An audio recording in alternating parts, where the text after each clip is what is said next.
Good evening, everybody. Happy Hustle Show. It is Monday, the very last day of November, and I have my Christmas decorations up. I've actually built myself a little joy corner. So I know you can't see, but you can sort of see that behind me. Can't point in the right direction. Literally can't do it. Behind me here, can't work out where to put my hand. There is a picture of my sons when they were much younger. And on top of that, I've got the words like Christmas joy letters that my lovely auntie bought me years ago. And they've kind of come down from the attic with the Christmas decorations every year.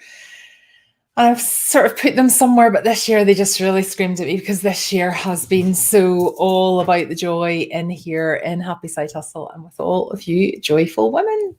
So, so Christmas is all about joy in this house.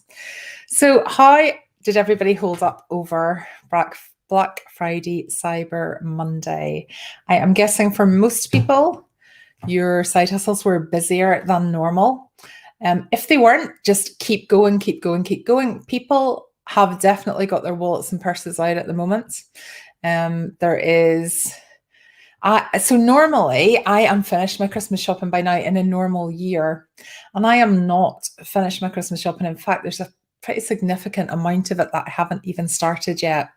So going by that, and I know that you're supposed to do it earlier this year because of the post, and I have already had a few customers that I've sent things out to contact me to say that they haven't arrived yet. So there's a whole load of reasons why I should have bought my Christmas presents already, but I haven't. So don't think because we've got to the end of Black Friday, Cyber Monday weekend that will be it. That means that, you know, business is going to slow down.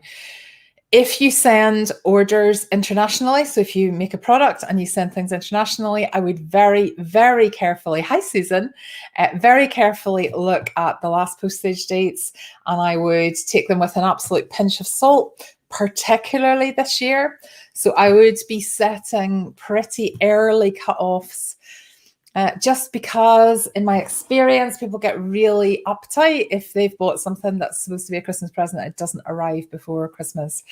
So you really don't want the hassle on the 22nd, 23rd of December of having people contact you to say, my thing has not arrived. So my advice would be, especially if you're sending to the USA, the rest of the world, you should be looking at having a cutoff this week at some point.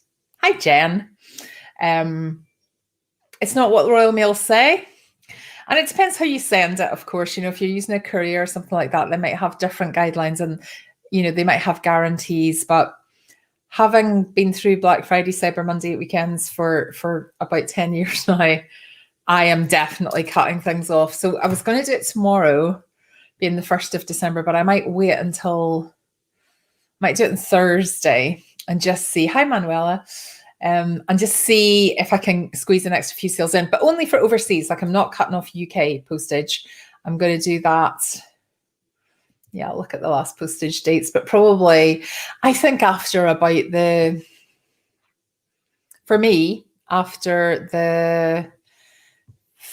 15th, 16th of December, I don't really want to be doing any more work. I think I'm going to take a break. So I am going to, hi Lynn, I am going to set my cutoff around then. Set a cutoff date for UK postage that works for you, but please, please, please do not make it the last postage date from Royal Mail, because I think this year, more than any other year, the Royal Mail is going to be under massive strain. So I think things will definitely take a bit longer. So err on the side of caution there so you don't ruin anybody's Christmas. Okay, but that's not what I'm here to talk about. I'm here to talk about shop names.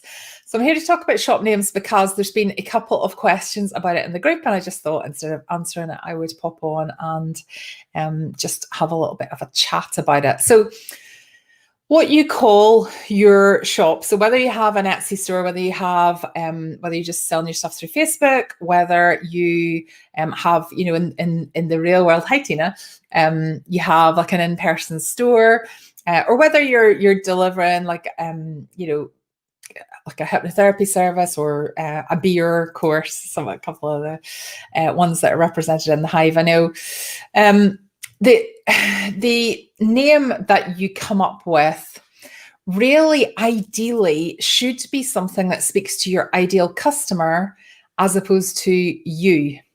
So the first thing to say before anybody kind of listens to this and goes, oh no, I've already chosen a name, and you can change your Etsy name up to, I think it's 5 times.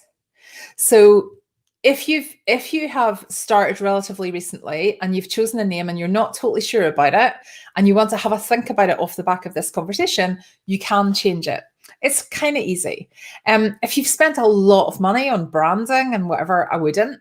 But if you haven't, if you've maybe made up a logo yourself and, you've just, you haven't really kind of totally invested in your name, it just might be worth thinking carefully about what a brilliant side hustle name might be. So instead of thinking about you, so there are brands that are people's names, and a lot of people do that. And I think for really big brands, so for example, there's a few jewelers local to me, well, in Edinburgh, that are the name of the person. So there's a jewelers that's near where I used to live called Rosie Brown. That's the name of the jeweler, and that's lovely. And I think that's very it's very classy, isn't it? Like just being called that person's name. But it takes a while to build up that reputation. So just calling a business your name right kind of from the get-go can be problematic, just because people don't really know what that is. So if I were to call my business Julie Begbie, and I might, there is probably going to come a point where I might be quite close to actually the Happy Side Hustle thing. I might be using my name for that and the Side Hustle brand. But anyway, it's something I'm thinking about, but I certainly wouldn't have jumped in and done that right away, because if you'd seen a website with Julie Begbie on it, you'd be like, well, I don't know what that is. That's not speaking to me. You want your business name to speak to your customer as quickly as possible. And it doesn't need to make sense. It just needs to evoke a feeling. So for me, like Rosie Brown as a jeweler, that evokes a feeling of, so I don't know who Rosie Brown is, right? But I see her name above shops. And that evokes a feeling of, an artisan, somebody who's really creative, somebody who's very proud of her range of jewelry, and somebody who's really successful because she's got, like brick and mortar shops in Edinburgh. So that's, that's pretty good going. So I like that.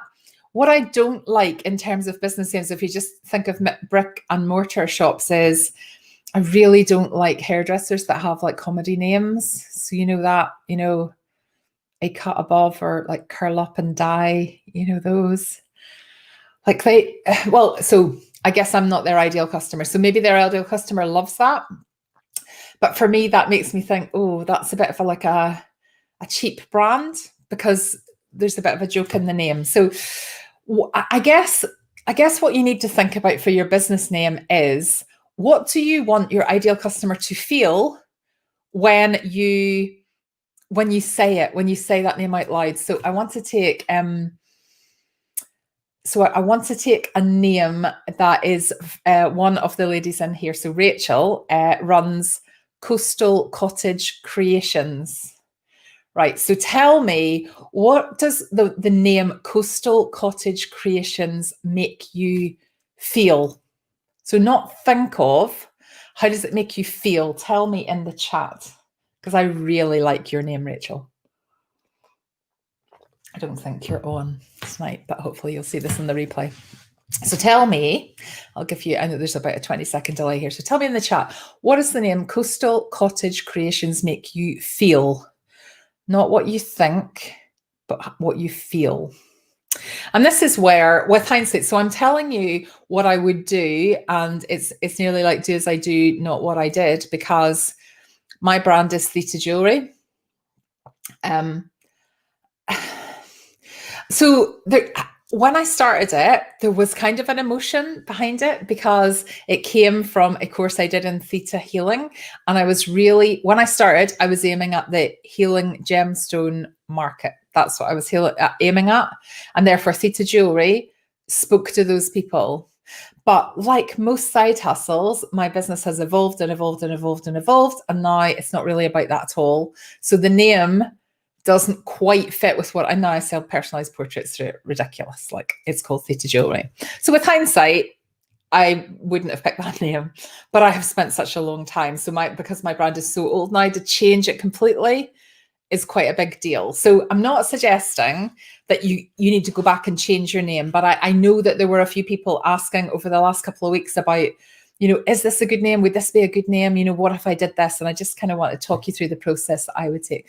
So let me see what you're saying. So Ruby, so Coastal Cottage Creations, it brings back happy memories of summer holidays by the sea. Yes, Susan, happy, homely, safe, cozy and warm, happy memories, exciting, sunny seaside, quaint houses, on holiday surrounded by sea and oldie worldy. Like, how lovely is that? How lovely a feeling is that to evoke? For a shop name to make, so you look at the shop name and you go, oh, I just totally want to go in. If that was a brick and mortar store, I'd want to go in there because I want to feel like that. And I want to buy something that makes me feel like that. So when you're thinking about the perfect name for your shop, I want you to think, what emotion do you want your ideal customer to experience? And then what sort of words evoke that emotion? Now, so Rachel's things are coastal, so they are kind of beach related, but they're not necessarily cottage related. So Rachel has created an image of a coastal cottage. Like, if Rachel had called them Coastal House Creations, it just wouldn't have had the same imagery, would it? Like a cottage on the coast. Who doesn't want that? So I just wanted to take Rachel's name as what I think is a great example of a great business name. You want people to look at, so it can be a combination of two words. So it could be, so the first web designer that I ever used, so it was a web design company, but his company was called Chocolate Lime. I'm like, it's just nice, isn't it? Chocolate Lime. It's memorable. I've used web designers since, and I can't remember what their names were, but Chocolate Lime, it's just two words. And when it was actually his wife that named it, his wife is a friend of mine. And I asked her where the name came from. And she said, it's just like two words that we like put together. But chocolate and lime, they kind of make you feel, oh, that's a bit zesty. It's a bit comforting. It's quite interesting. It's quite sweet. Chocolate Lime web design. Oh, well, that's interesting, isn't it? Because you wouldn't expect a web designer to have a name like that. So another example of a name that kind of makes you go, oh, actually, that sort of makes me feel intrigued, curious, interested, whatever emotion it is you want. So you could string two words together that make absolutely no sense together. But when you put that into some beautiful branding, when you use some beautiful typeface, when you use a beautiful fonts for that, and you have that in the banner at the top of your Etsy shop or your Facebook or whatever, it just makes people go, oh, wow, this is a shop. This looks like the type of place that I want to be. This looks like the type of shop that I want to jump into.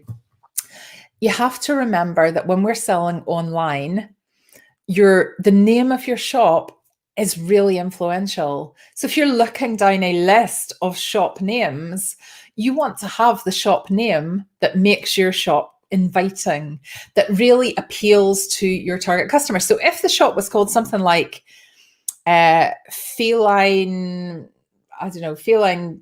fluffy gifts, and it was for cats, I would look at that and I would go, okay, I don't have cat. I don't really I'm ambivalent to cats. Like, I don't really care much about them. Therefore, that shop does not attract me. But I'm not their ideal customer. They don't want me. They want people that will look at the name of the shop and go, oh, wow, that's exactly what I want. That's exactly what I need. So your name really should speak to your target market. What does it make them feel? And the top tip that I want to leave you with is come up with a name that is about them and not about you. So it could be your name, but you need to think quite carefully about the font and the branding. And so if Rachel were to have Coastal Cottage Creations, but her branding was like brash and yellow and black, and it just wouldn't go with the whole kind of feeling that she's trying to evoke. Whereas Rachel's branding is very kind of blue and calm and just lovely. So for those of you that were asking about how you would go about choosing a name, my one top tip is think about a name that makes your ideal customer feel the way you want them to feel when they buy the product or service from your side hustle.